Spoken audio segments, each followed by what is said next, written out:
Major issues in the global supply chain right now. The vice president warned that this could happen in August. So why wasn't more done to prepare? For the global supply chain issues? Yeah, she was talking in August about if you want to have your Christmas toys for your children, now might be the time to start buying them because the delays could be many, many months. I asked that because we've been talking about the issues in the global supply chain since January. Saki bomb. Dropped a doozy again.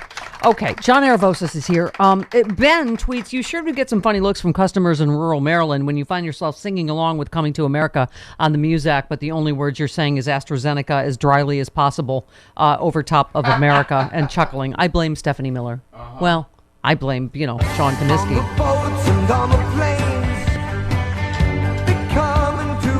AstraZeneca. Okay. All right. By the way, Marlena tweets, is it just me or does no one disappear in the Bermuda Triangle anymore? John, if growing up when you and I did, yes, my main concern was either disappearing in the Bermuda Triangle, falling into quicksand, or being eaten by a school of piranha.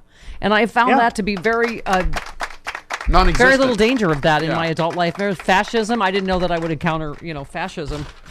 And Barack Obama doesn't get enough credit for this. We no longer have. You're right, though. The Bermuda Triangle. I was so into that as a kid. Right? Oh my God. Weren't those your main fears? I had the board game, the Bermuda Triangle board game. You thought there was quicksand everywhere, or you would disappear in the Bermuda, or the piranha. And sharks. Sharks. And, yes. And bionic Jaws, people walking around everywhere. Bionic people. Yes. Yeah. Jamie. Yes, but Jamie our real. Summers. We should have studied. They should have warned more about autocracy and fascism in the 70s shows. Am I the only one? Kind of quicksand. What? I tried to make quicksand as a kid. Like I wanted to try to make dig a hole because in the country we had land. Yeah. To do that, so I'd dig a hole and try to make quicksand, and it never worked. Yeah, my psycho right-wing brother did that. He dug a grave for me in the root cellar. That's different. We had a root cellar. That's different. Yeah, and then it rained, and my mom fell into the grave. Meant for me. It's not important now, John. Let's not dwell. Yeah.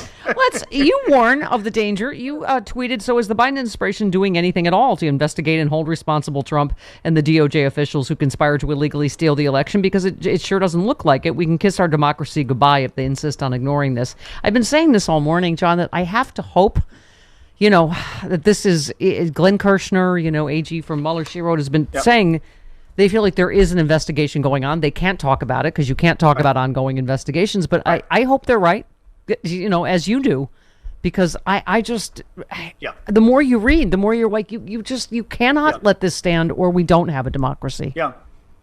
And, we don't.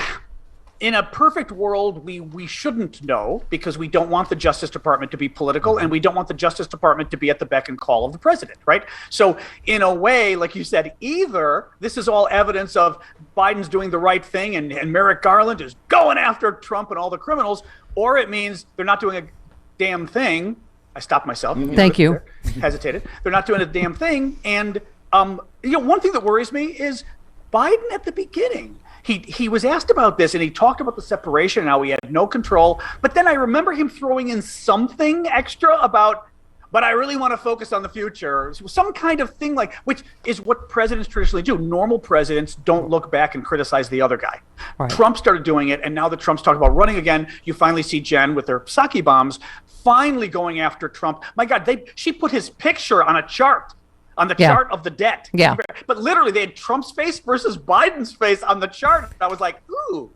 Yes. So they're starting to. But honestly, they need to start blaming him for more things. Well, listen, they did. I will say, they have talked even in the, what do you call it? This executive privilege nonsense that Trump's trying to claim. They I think, said it best in the letter. So Trump is not only instructing former aides not to comply with subpoenas from the House Select Committee, which that's obstruction in writing. Thank you. So that would be, what's the word, Travis? Evidence. That'd be evidence in a right. Fair. But he's also attempting to make a blanket request to block what could be millions of documents. On Friday, Biden's White House refused to extend executive privilege to close aides of the former. So this is good, John. That in turn led Trump to rage at the current administration. Trump said he's not taking a stance on the insurrection that took place on November 3rd, often to refer to as the crime of the century. No, only you refer to it as the crime of this. Okay. Yeah. So Trump has 30 days to challenge the decision in court, after which time the National Archives will release the documents to the January 6th committee. But in terms of the executive privilege, I love this. Here's where we are with the law. John, does a president who tries to overthrow the republic to remain in power get to keep those planning conversations secret for decades to come, or is there a coup plotting exception to executive privilege? That's the question Trump could force federal courts to confront after his successor, Joe Biden, approved the release of all documents. And here's what they said. The constitutional protections of executive privilege should not be used to shield from Congress or the public information that reflects a clear and apparent effort to subvert the Constitution itself. So I think they're obviously, the Biden administration so far making the right moves on this. I mean, I think it is clear it is an exception if you're trying to overthrow the government of the United States, is it not? Yes. Now, the problem is, of course, that Trump does what all the other little Trump's little co-conspirators are doing, where you try to drag it out in court just long enough that the Congress flips in next year, and then there's no one for the administration to give the documents to, because the committee majority says, oh, we don't want those anymore. Right, so then right. I mean, Dan Goldman, who obviously the attorney, said Donald Trump, an ordinary citizen of the U.S., is intervening in an official proceeding and trying to influence others not to cooperate. That is obstruction of justice. I mean, you don't even have to be a lawyer, right? I mean, it's like, yes. I am a lawyer. I tweeted that. Yes. Yes, I know you are a lawyer, but I'm not. I was like, that is okay. And you got it too. Right, right. Yeah, well, no, I know. But again, throw the book at these people. You know what drives me nuts, Stephanie? I was doing some consulting for Planned Parenthood 20 years ago. And I remember talking to some of their communications people once. And they wanted, we were looking at all sorts of crazy ideas of doing things online to promote women's rights and stuff. And I mentioned something that said, oh, God, we don't want to touch that issue because Rush Limbaugh will really go after us. And I said, guess what? Even if you don't touch it, Rush Limbaugh's still going to go after you. Right. And I feel like on so much of this stuff that Democrats are so, I forgot what you even said now, I was giving my anecdote, but the main point is like, we're so worried about the bad thing that's going to happen when it's going to happen anyway. Right. Maybe we should just start fighting back. Right. Well, okay, as a lawyer, Giuliani's defense is that he did not get paid. Does that work? He said Giuliani worked on Trump's legal team pushing baseless election fraud in his lawsuits free of charge. He said he did so because the former president ordered me to do it. Well, I don't know how that worked at Nuremberg, but anyway, an associate of Giuliani's tried to get $20,000 a day. Trump later told his advisors he did not want Giuliani to receive any payment. So I don't know if that's a defense, but I don't think so. Well, here's an interesting thing. If Giuliani never got paid, and he says that meant he wasn't officially Trump's lawyer, then he could be subpoenaed and required under oath to give every conversation he had with Trump because he wasn't acting as Trump's lawyer. Oh, you are good, John. You are good. Thank you. That's what we're good at being. We're good at being. I mean, this isn't going to work for Bannon because, as Chris said, he was a podcaster. He didn't even work in the White House. This is not this. Okay. No, but we've got to, and we really only do have a year, which is the bad part, because we're not going to have congressional hearings anymore. Maybe if we don't get off our butts and do something about the election, and people need to get motivated and realize these people are coming back. Yeah. Yes. Exactly. Well, how about Jim Jordan, Representative? Oh, how about Jim Jordan? No jacket, Mitt jackass. He may have inadvertently handed committee members wanting to talk to him about his multiple conversations with Trump as the riot raged the tools to compel him to testify under oath.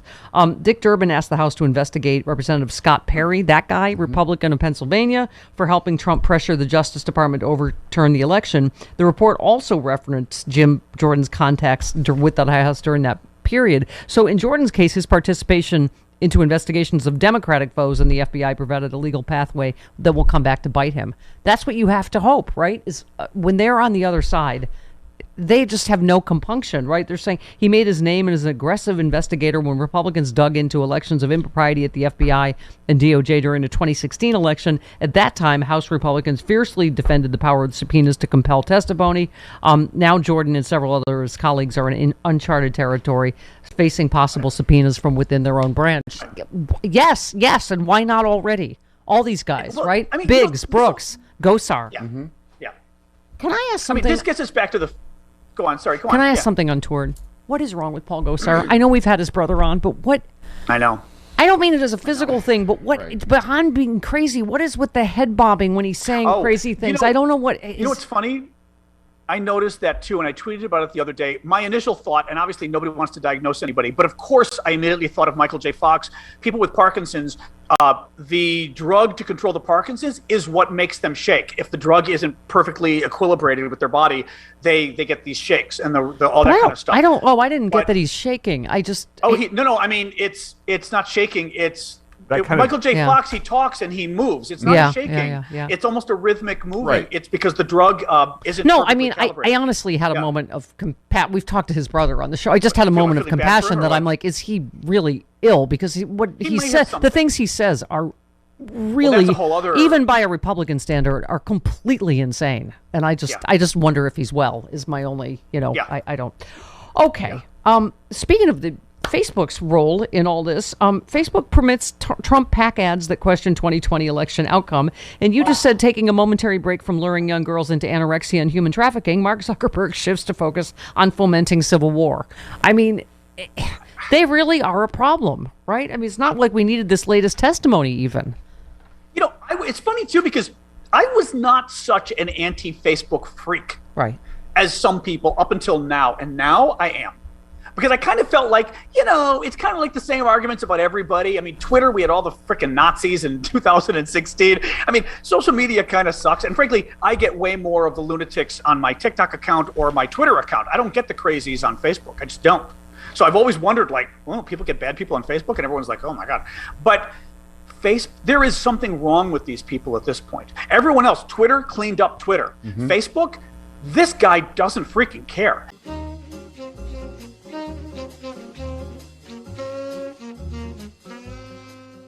If you have not heard of the Sexy Liberal Podcasting Network, your podcasting superstation, you suck.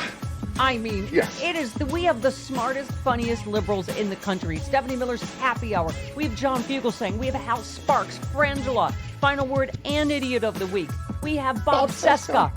Oh my God. We have Jody Hamilton from The Bunker. We have Start Me Up with Kimberly Johnson. We have Unpresidented. We have the smartest, funniest podcast, period. Get it now. SexyLiberal.com.